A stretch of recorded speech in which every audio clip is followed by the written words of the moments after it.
Bismillahirrahmanirrahim. İndi cavanlarda, mən cavanları çox istəyirəm. Mən həmişə də gəncləri müdafiə edirəm və hesab eləmirəm ki, gənclərimiz xarab olub. Mən bu düşüncədə deyiləm. Gənclər haqqında çox nikbinəm, ümidliyəm və çox sevirəm gəncləri. Onların da həmişə müsbət xüsusiyyətlərini qabardıram, amma hərdən tənqid də yaxşıdır ki, bir çox gənclərimizdə təəssüf ki, əziyyətsiz pul qazanmaq istəyi çoxalıb.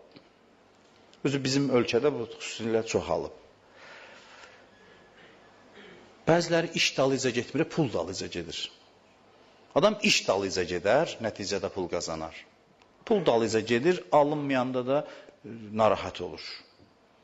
Dözmək istəmir əziyyəti, əziyyətsiz qazanmaq istəyir.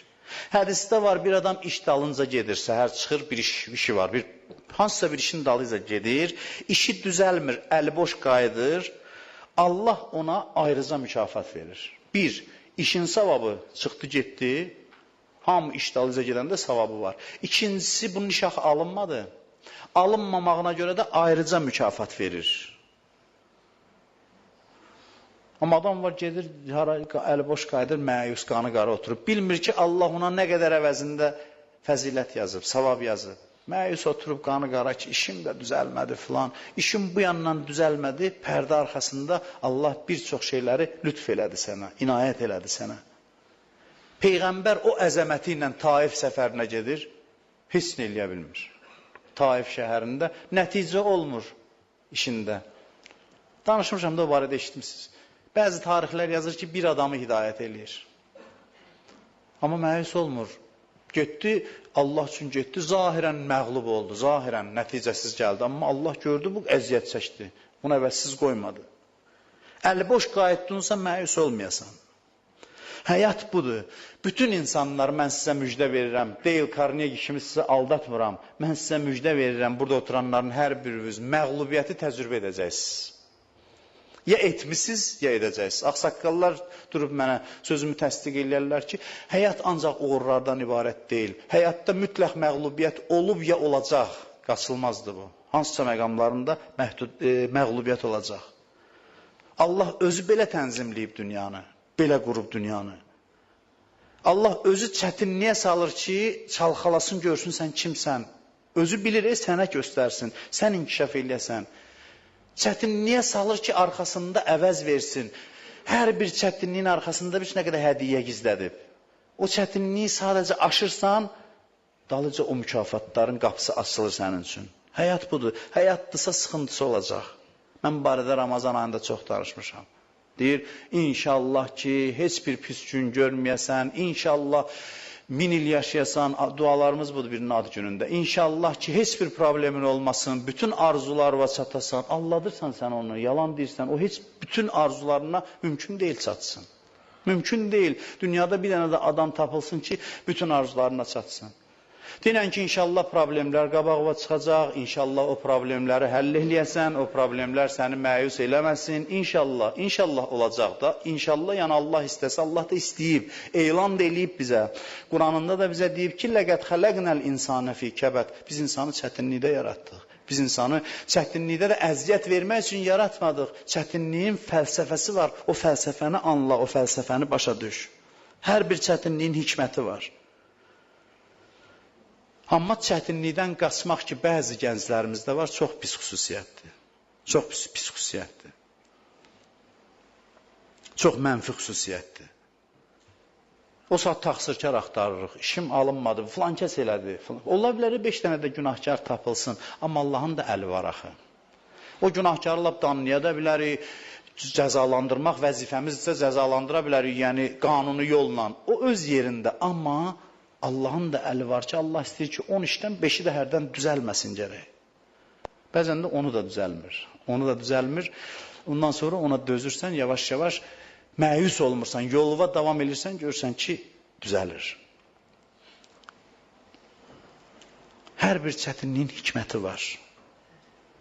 Çətinlikdən qaçmaq çox pisdir, gənclərdə olsa çox pisdir.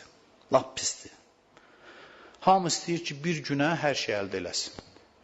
Hamı istəyir ki, buna gəlsinlər, aparsınlar, bir yaxşı maaşla iş versinlər, otursun kabinetdə işləsin bir gün içində.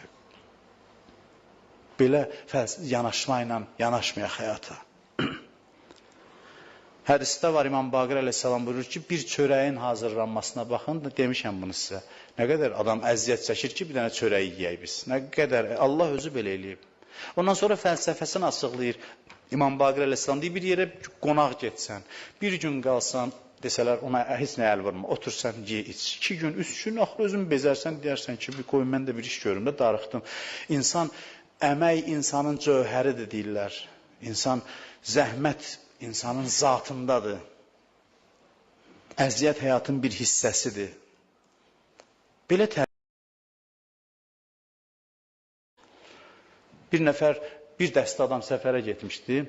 Gəldilər, dedilər, ya Rəsulallah, cəmaatın çoxu təəssüf ki, belədir, zahirə aldanandır.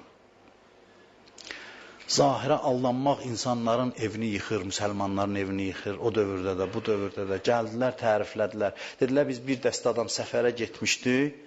Mə rəəynə əfzələ min fulanin. Dedi ki, amma filan kəs vardı bizim isimizdə, adın nə idi, filan. Hədisdə belə gəlib. Amma bundan üstünlüğü görmədik. Fəzilətdə. Ən üstünümüz səfər yoldaşı bu idi. Necə yəni? Peyğəmbər buyurdu, yəni nəyə görə bilir? Hardan bildiniz bu üstündür? Buyurdu ki, dedilər ki, kənə yəsumun nahar, səhərlər oruc idi. Dayanacağa çatırdı, o vaxt karvanla hərəkət edirdilər. Biz yemək yiyib, biraz istirahət elində bu namaz qılırdı.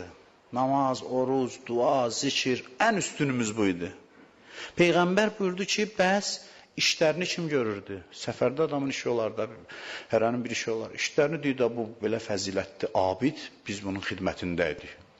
Bu namaz qılır, oruç tutur, biz buna xidmət edirik. Peyğəmbər nə cavab versə yaxşıdır? Buyurdu ki, kullukum əfzəl minhu.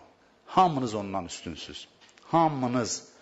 Hamınız ki, öz işinizi özünüz görürdünüz və onun işini onun əvəzinə görürdünüz, hamınız ondan üstünsüz. Onun namazı, orucu sizi aldatmasın. O tənbəl adamdır, adət eləyib ibadətə.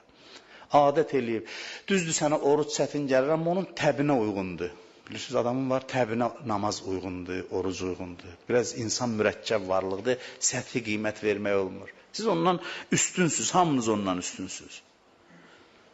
İmamlarımızın hamısı ev işlərini özləri görürdü. Əleyhissalam ayaqqabısını özü təmir edirdi. Bəyəm, əlinin altında da adam da olardı, işçisi də olardı, qulamı da olardı, amma yox, bir qisim işi insan özü gərək görsün. Hətta yaşlı vaxtlarına qədər.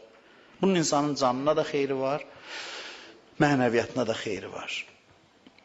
Hədisdə var, öz yükünü başqalarının boynuna qoyan adamlara mələklər lənət oxuyur.